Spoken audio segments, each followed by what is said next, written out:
tous et bienvenue dans un nouvel épisode du Popcorn Review.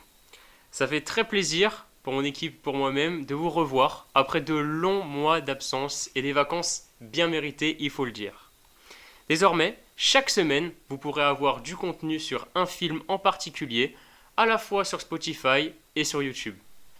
Le film d'aujourd'hui est un thriller d'action français qui est réalisé par Michiel Blanchard et qui a pour nom La nuit se traîne. C'est vraiment un de nos plus gros coups de cœur qu'on a eu cette année au cinéma, donc avec Adam. Et on va justement revenir point par point sur ce film qui est sorti le 28 août. Donc pour ce faire, et je l'ai déjà indiqué, nous allons donc analyser avec notre analyste en chef, Adam Boissino, et moi-même, Robinson Cooper, et Robinson Bonamy. Voici les thèmes du débat d'aujourd'hui. Comment le scénario parvient-il à nous captiver ? Quelle est la place des acteurs dans le rendu global du film ? Pourquoi les personnages sont-ils si attachants ? L'objectif de réaliser un film suspense à action et émotion est-il réussi ? Et enfin, la musique accompagne-t-elle qualitativement les images ? Merci et tout de suite l'échange avec Adam Boissino. Et alors maintenant, la session dialogue avec Adam Boissino, qui est notre analyste en chef ici au Popcorn Review. Donc on est allé voir le film vendredi soir sur Lille. Déjà, forcément on a les différents thèmes, mais est-ce qu'on pourrait avoir un premier ressenti de votre part et peut-être votre ressenti global avec quelques observations que vous avez faites rien qu'en sortant du film. Mais écoutez, oui, bien sûr. Déjà, le film, je l'ai beaucoup aimé, tout simplement. Un très bon film, très prenant surtout, et c'est ce qu'on attend d'un thriller. Au final, quand on sort du film, on a toujours l'impression d'y être, de toujours être dans l'univers du film. Et c'est pour moi un gage, finalement, de qualité d'un thriller. Donc déjà, un très bon point. C'est un très bon point, en effet, sachant que vraiment, moi aussi j'ai eu cette impression. C'est vrai que quand on est rentré, j'avais encore, avec les dernières scènes surtout, l'impression d'y être encore. Donc on va basculer maintenant sur les thèmes, et plus particulièrement de l'histoire, du scénario. Là, on a parlé de cette impression de ne plus pouvoir quitter le film, en quelque sorte.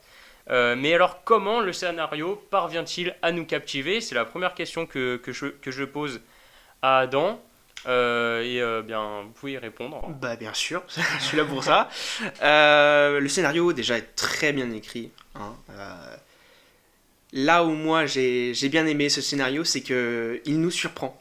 Ce scénario, il n'est pas prévisible. J'ai été à plusieurs moments surpris. Je me disais là on sait un peu ce qui va arriver, on s'y attend.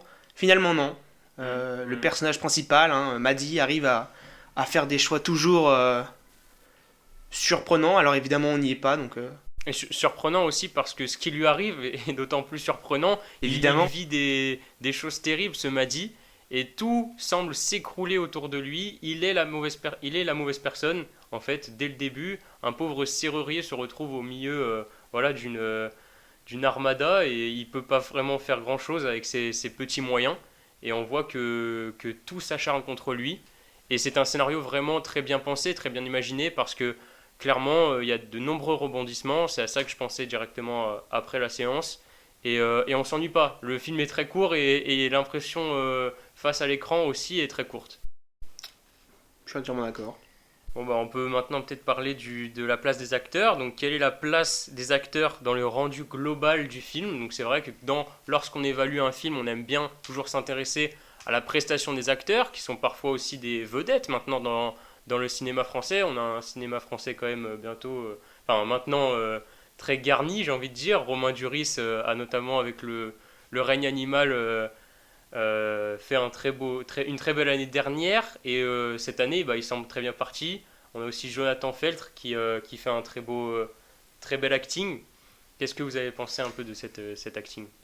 Entièrement d'accord. Encore une fois, Jonathan Feltre, donc oui, qui joue Maddy, le personnage principal, qui le joue très bien, on ressent ses émotions, et d'autant plus que le personnage, c'est un personnage très émotif, déjà dans son personnage tout simplement, mais surtout les expériences qu'il vit au cours du film, d'autant plus émouvante. Mhm. On le rappelle, pour un jeune de 18-20 ans qui se retrouve dans tout un réseau de crimes, Oui. menacé de vie, finalement, oui, on ressent vraiment les émotions, les moments où il arrive plus à tout encaisser. Là-dessus, je trouve qu'il joue très bien.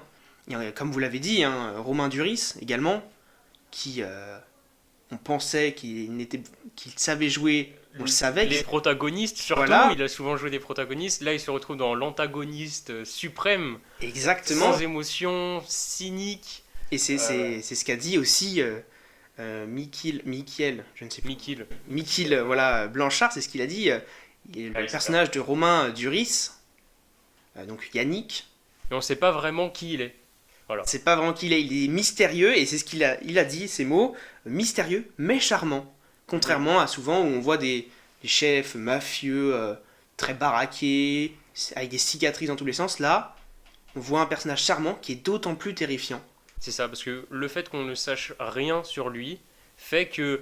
Et aussi cette soumission presque que ces hommes ont avec lui, qui fait aussi qu'il a ce côté, oui, mystérieux, imprévisible. Et jusqu'à la fin, on a l'impression que c'est lui vraiment le patron, c'est lui qui peut décider de la vie de Maddy ou de sa mort. Et ça, c'est quelque chose qu'on a vraiment ressenti. Je ne sais pas si vous voulez dire quelque chose d'autre sur cette deuxième axe.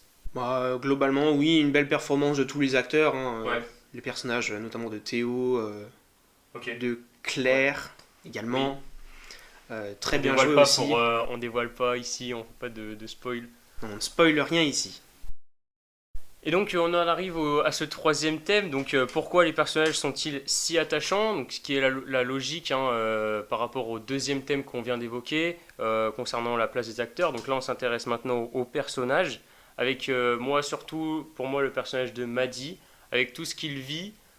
Comment est-ce que vous, Adam, vous arrivez à comprendre au fur et à mesure du film ce qui rend peut-être ces personnages uniques, et aussi pourquoi on n'a vraiment pas envie qu'il leur arrive de mauvaises choses, parce que finalement dans ce film c'est une sorte de piège qui arrive à Maddy et qui concerne d'autres personnages.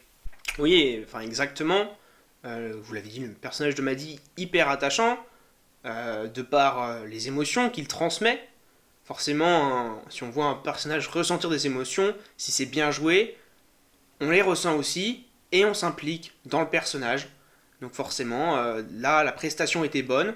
Le personnage, forcément, il est Ouais. bien, il est attachant. Euh, Puis, on ressent aussi son courage, Oui. je trouve. Malgré tout, voilà, le personnage très bien développé, personnage courageux mais émotif. Je le trouve très bien écrit. Et après, évidemment, on a les autres personnages, plus les mafieux, disons, Ouais.